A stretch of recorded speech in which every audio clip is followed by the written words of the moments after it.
유진 선생님의 역사 비법으로 역사 개념 바로잡기. 학습 시간은 줄이고 성과는 높입니다. 망포동 최대 규모 종합학원 더에듀 프리미엄의 역사 단독 전임 강사 유진 선생님을 소개합니다. 학부모님들 고민 많으시죠? 걱정은 노, 역사는 유진. 어려운 내신 이젠 놓치지 마세요. 망포동 한국사는, 망포동 세계사는, 저국어 역사 논술 유진.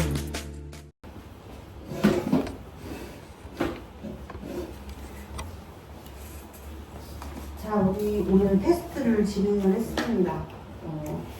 이제 거의 여러분 준비되어 있지 않은 상태에서 시험을 봤는데, 우리가 이렇게 매주 여러분들은 수능반이다 보니까 매주 수요일 날에 이런 식으로 이제 테스트가 진행될 수 있다는 거를 조금 염두에 두셨으면 좋겠어요. 테스트에 들어간 내용이 우리 학습지로 치면은 1강부터 4강까지의 내용, 거기에다가 1강부터 4강까지 끊었거든요.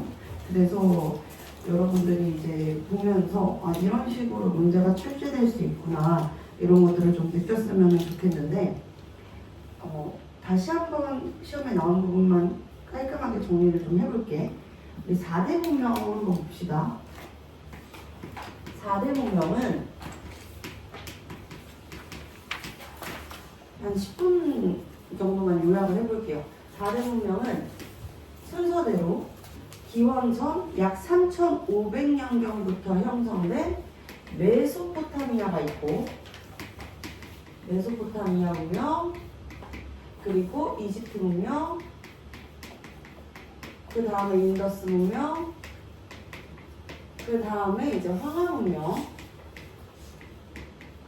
해가지고 순서대로 총 4가지의 문명이 있었다라고 배웠어요. 제일 첫 번째, 가장 오래된 메소포타미아 문명부터 보면, 메소포타미아 문명은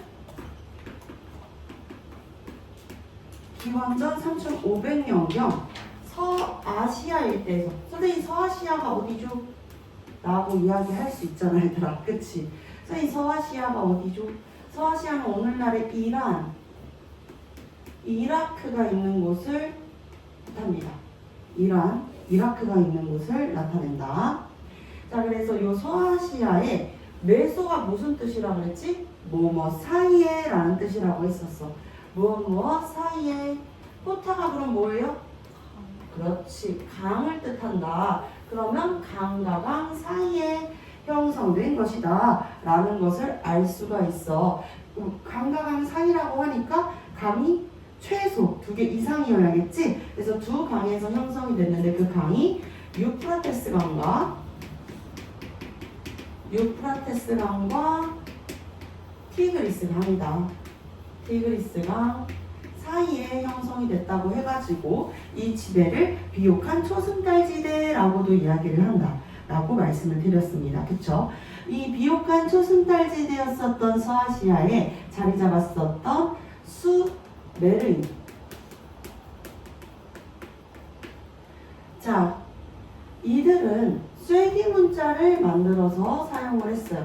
쐐기 문자.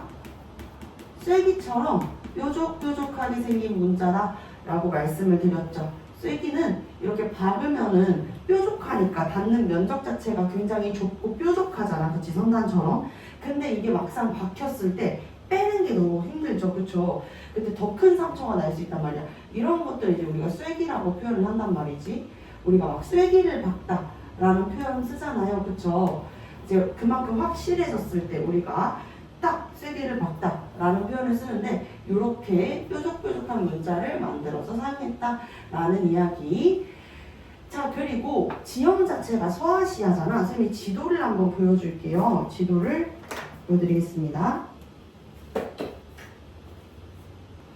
자, 이렇게 지도를 한번 띄워놔 봤습니다. 여러분들, 우리가 명색이 지금 세계사 특강인데 여러분들이 세계 지도를 보지 못하면 안 되겠죠. 그쵸? 원래대로면 여기에 이제 써놓은 태평양이라든지 이제 큰 바다의 이름이나 대륙의 이름은 써놓지 않고 우리가 채워나가는데 우리 시간상 선생님이 일단은 미리 준비를 해놨어요. 자, 그래서 한번 보면 우리 대륙 중에서 가장 큰 대륙을 뭐라 그럴까? 아시아라고 이야기를 해. 우리가 살고 있는 아시아 대륙이 가장 커요. 그리고 나서 여러분들 동부아시아, 동남아시아, 남부아시아, 서남아시아가 있지. 서남아시아는 여러분들이 이제 소위 아라비아 반도로 알고 있는 그곳, 그리고 서아시아, 여기가 이제 서아시아겠네. 그러면 서남아시아보다 북쪽에 있으니까 여기가 서아시아겠네. 여기가 바로 어디인 거야? 메소포타미아 문명이 형성되었었던 곳인 거야. 아, 여기가 메소, 여기가 메소, 그리고 여기 밑에 보면 아프리카 보이죠? 아프리카의 동쪽에 위치해 있는 여기에서 뭐가 형성이 됐다 그랬지? 이집트. 그렇지. 이집트 문명이 형성이 되었었다라고 말씀을 드렸습니다. 자, 그리고 아시아에서 또 두 가지, 지금 맨 처음에는 서아시아에서 메소포타미아 문명이 형성이 되었었고, 그 다음에 이제 또 문명이 형성이 되었었다라고 여러분들한테 말씀을 드렸잖아요. 그래서 기원전 약 2500년경에 형성이 되었었던 문명들에 대한 이야기를 해볼 것인데요. 바로 여기죠, 여기. 여기에서 형성된 문명 무슨 문명이야? 인더스 문명이야, 인더스. 그리고 여러분들 여기 어디예요?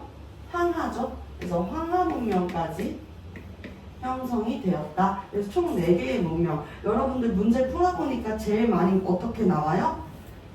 이 왼쪽에서부터 순서대로 A, B, C, D 해가지고 맞추는 유형으로 되게 많이 나오지. 그치? 근데 우리가 A, B, C, D로 되어 있지만 시간상 가장 이제 오래전에 먼저 존재했다라고 알고 있는 이 문명은 메소포타미아 문명이다. 그리고 지형 자체가 어때? 메소포타미아 문명 보세요. 메소포타미아 문명 보니까 사방이 뚫려있는 개방적인 지형이야. 그치? 자, 그래서 개방적 지형이라고 하는 지리적인 특징이 있는데, 개방적이라는 말이 되게 우리한테 긍정적으로 느껴지잖아요. 그쵸? 근데 개방적이라고 해서 무조건 좋은 건 아니다 라고 이야기를 했어. 뭐의 침입이 많아? 외세, 이민족의 침입이 잦을 수밖에 없어. 많다, 많을 다자 한번 써볼게요. 많을 수밖에 없단 말이지. 그렇기 때문에 이 메소포타미아 문명에서 살아가는 원주민들, 여기에 있는 사람들의 세계관 자체가 어떤 세계관이 자리잡는다? 그렇지, 현세. 오늘을 즐기자. 오늘을 그냥 해피하게 즐기자. 현세적 세계관. 언제 죽을지 몰라. 그러니까 오늘 하루하루에 최선을 다하자라고 하는 현세적 세계관이 자리 잡았다라는 거야. 현세적 세계관이 자리 잡았다는 거 어떻게 알 수 있다고 그랬었죠? 우리가 무엇을 통해서 알 수 있다고 그랬어? 바로 길가메시 서사시.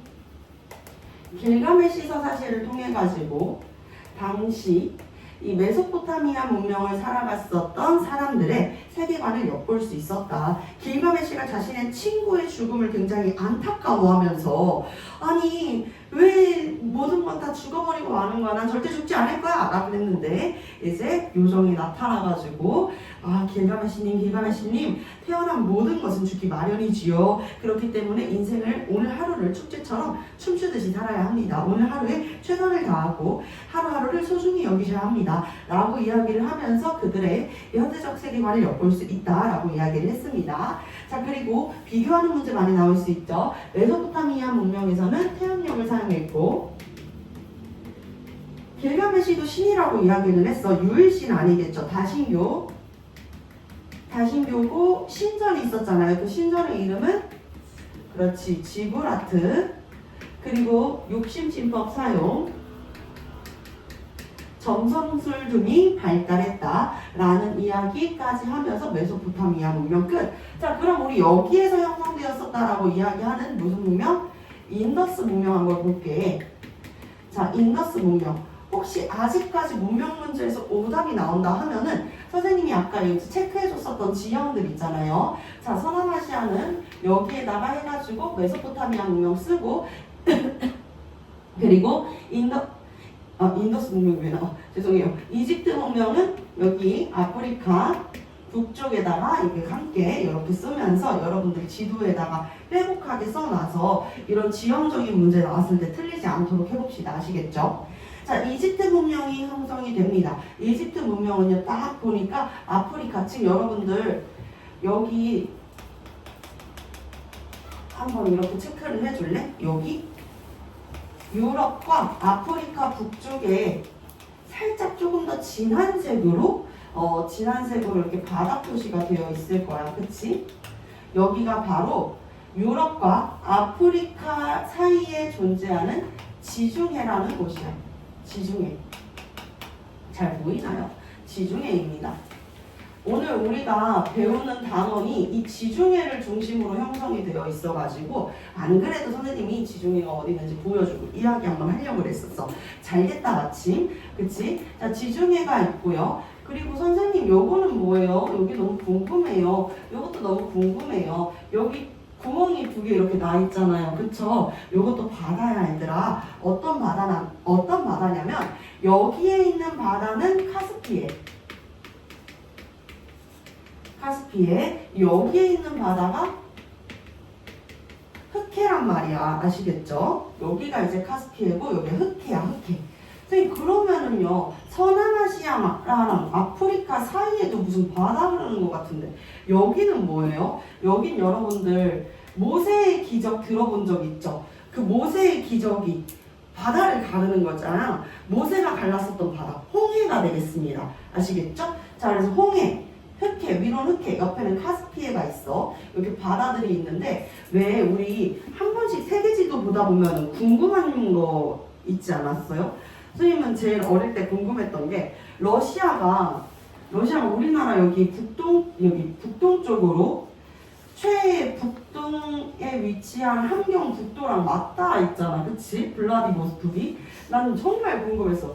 러시아는 그럼 아시아가 아닐까? 그 생각을 되게 많이 했단 말이야. 영도가 원체 크기도 하고. 그래서 러시아는 사실상 아시아 쪽에도 가깝지 않나? 라고 생각을 했는데 이게 어떻게 보느냐 관점에 따라 가지고 달라질 수가 있어. 유럽과 아시아의 경계를 카스피해로 끊는 경우도 있고 그리고 흑해로 끊는 경우들도 있지. 그래서 이 흑해를 넘으면 거기서부터 유럽이야. 아니야 카스피해야. 이렇게 이야기하는 경우가 있는데 여러분들은 어쨌든 여러분들의 그 개인적인 주관보다는 뭐가 더 중요해? 교육과정에서 그러면 교육부가 뭐라고 이야기하는지가 더 중요하잖아. 교육과정에서는 카스피해를 기점으로 나누고 있다라는 거야. 알겠지? 유럽과 아시아의 기준을 카스피해로 나누고 있다는 거. 그리고 지중해랑 이 홍해 여기 잘 기억해 주시면 돼요. 그러면 선생님 이제 알 것 같아요. 아프리카의 북동쪽에 위치해 있다라고 하는 여기가 이집트 문명이 형성되었었던 나일강이 있는 곳이었잖아. 그치? 여기라고 하면은 바다 두 개를 끼고 있고 여기로 가려면은 정말 좁은 용로 하나를 두고 있었기 때문에 아프리카는 무슨 지형이다? 폐쇄적 지형이다라는 것을 알 수 있다라는 것이죠. 아시겠죠?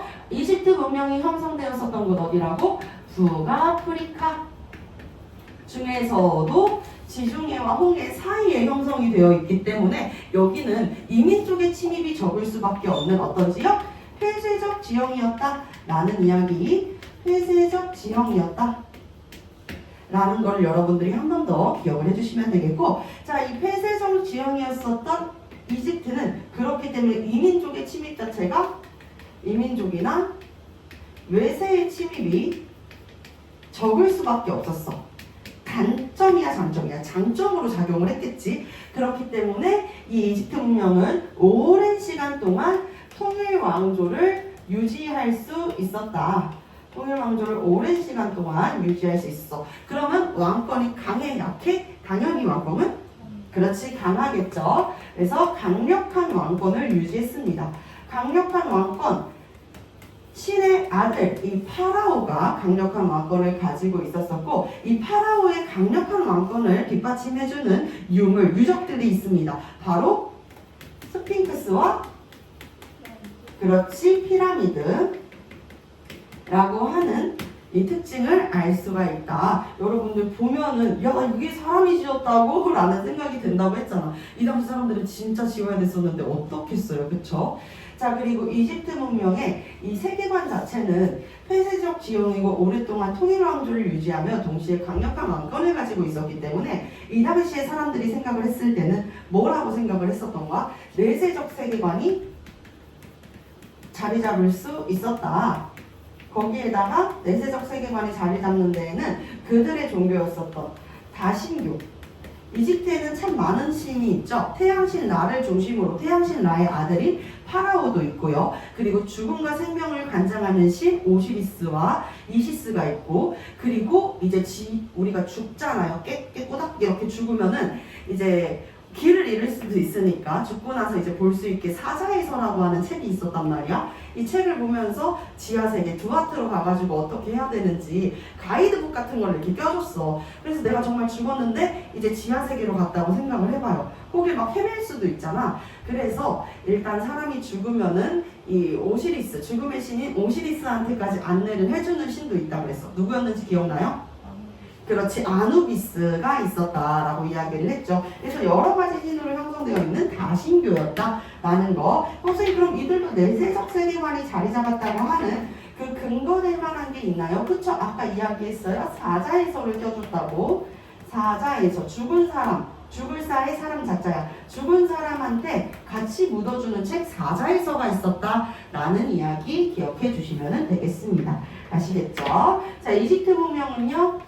십진법을 사용했으며 태양력과 여러분들 여기 나일강이 주기적으로 범람했었다라고 이야기를 했잖아요. 그치? 나일강이 한 번 넘치면 그 주변에 있는 것까지 다 휩쓸어 버려.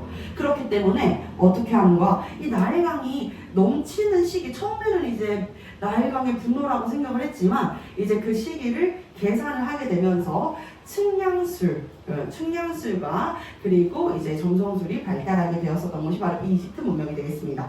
자, 그 다음은요. 그 다음은 어떤 문명이야? 인더스 문명이죠, 그렇죠?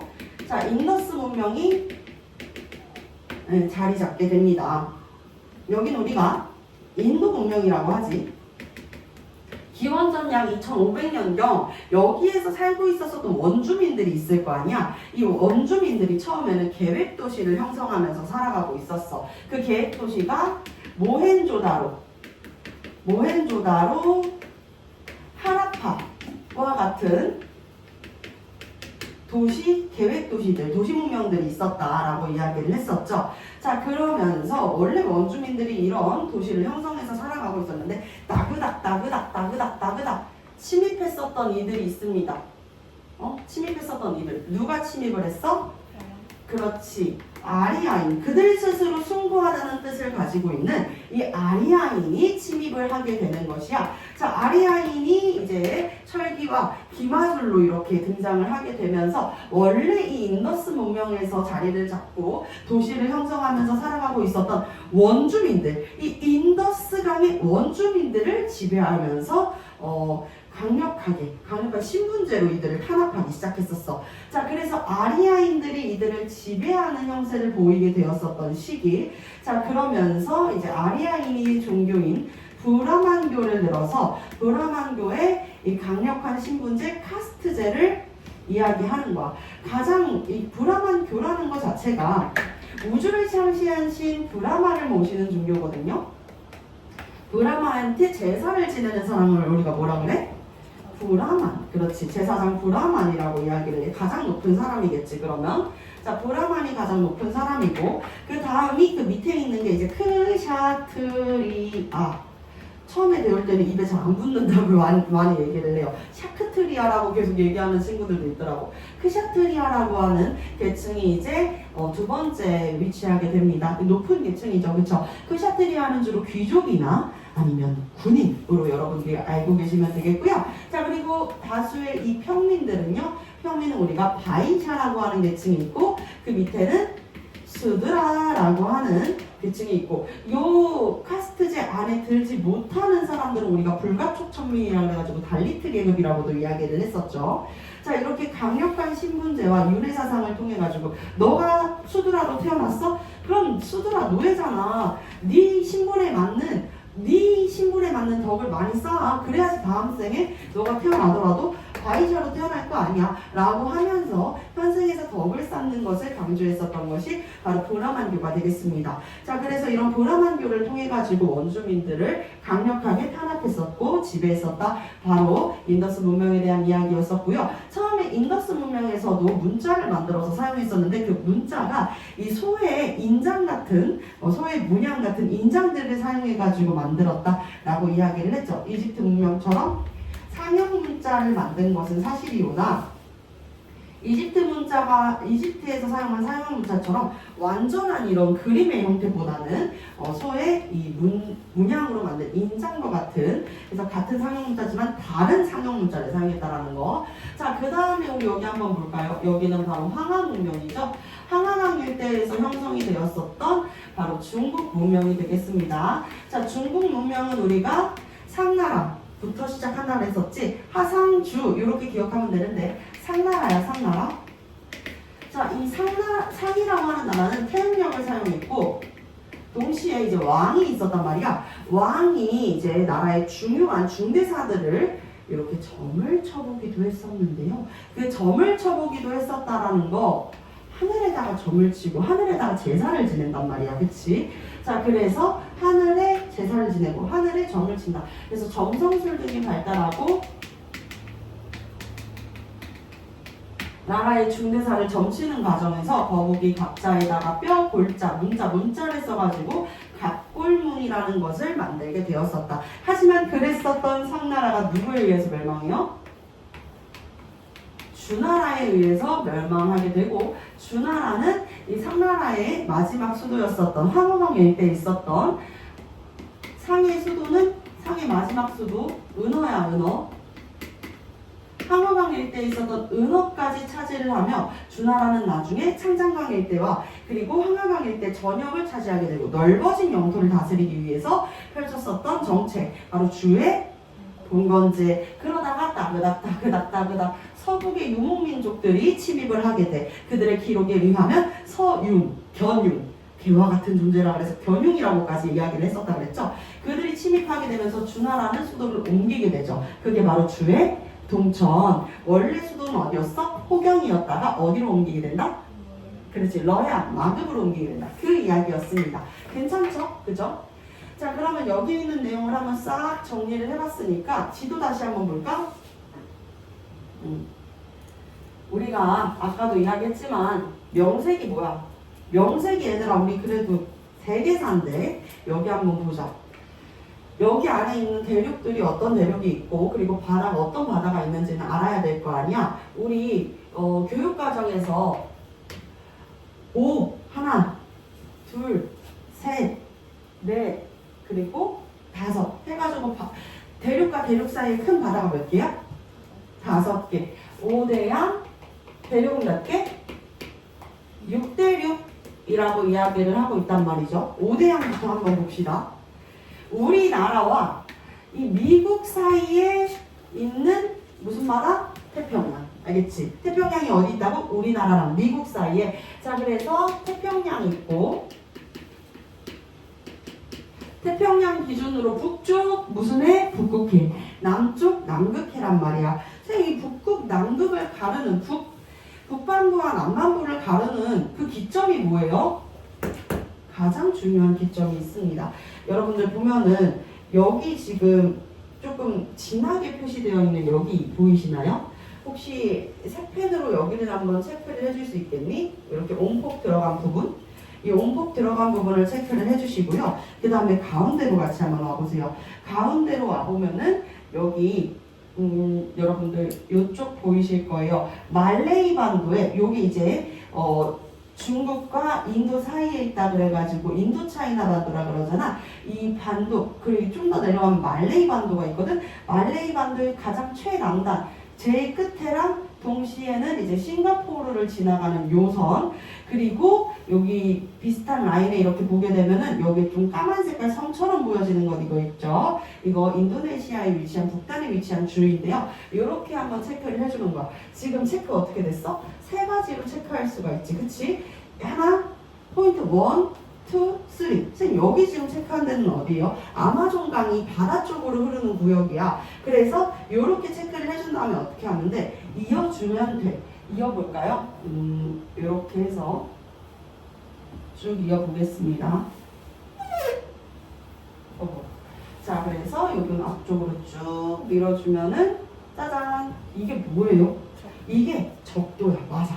얘들아, 요게 바로 적도야. 적도를 기준으로 북쪽에 있는 곳이 북반구고 그리고 남쪽에 위치한 곳이 남반구가 되는 건데 오늘날 선생님 북반구랑 남반구의 차이가 있나요? 그럼 물론 당연하지. 그리고 여러분들은 그 차이를 알아야만 해. 왜냐면 여러분들 이제 고등학교 올라갔을 때 통합사회 있죠. 이 통합사회에서 지리의 비중이 상당히 커졌단 말이야. 그래서 이거 정도는 여러분들 상식 수준으로 좀 알아주셔야 되는데 북반구와 남반구 중에서 북반구는 오늘날의 우리나라 같은 기후야. 그래서 1월에서 12월까지는요 굉장히 춥고 그리고 6월, 7월, 8월, 9월 이때는 어떨까?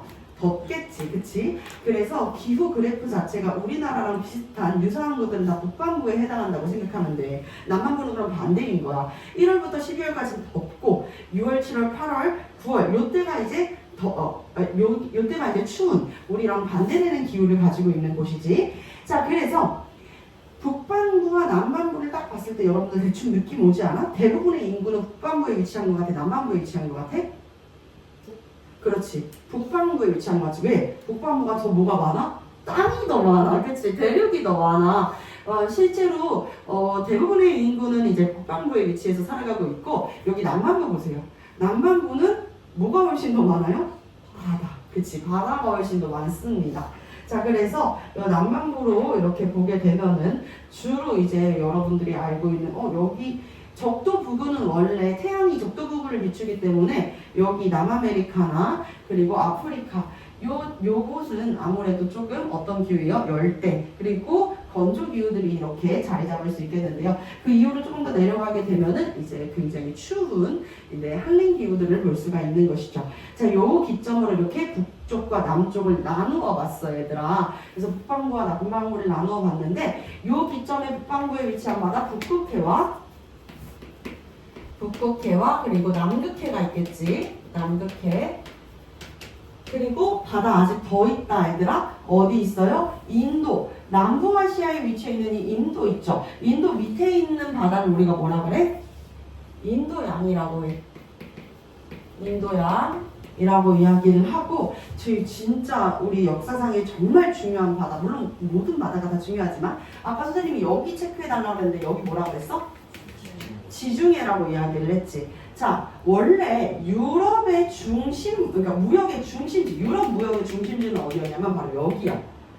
이 지중해를 중심으로 무역이 활성화되었었단 말이야. 대표적으로 지중해를 끼고 있는 나라들 보면 되는데 여기 부추같이 생긴 나라 보여?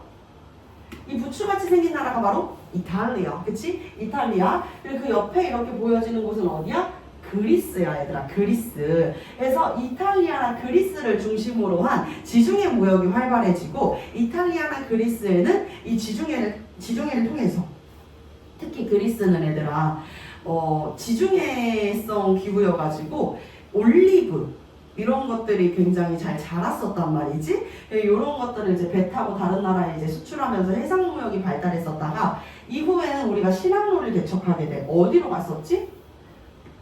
그 전까지만 해도 사람들이 이렇게 해가지고 아프리카 최남단에 위치한 희망봉을 찍고 인도양을 통해가지고 동양과 교역을 했다가 새로운 바다 어디를 간 거야? 바로 대서양을 간 거야. 그래서 유럽은 원래 지중해 중심의 이 교역이었었는데 이후에는 어디를 발견했다? 대서양을 발견하면서 대서양을 통해 다른 방식으로 이제 아메리카 대륙을 발견하게 되고 아메리카와 교류를 하게 됐다. 이런 내용으로 기억을 해주시면 되겠죠.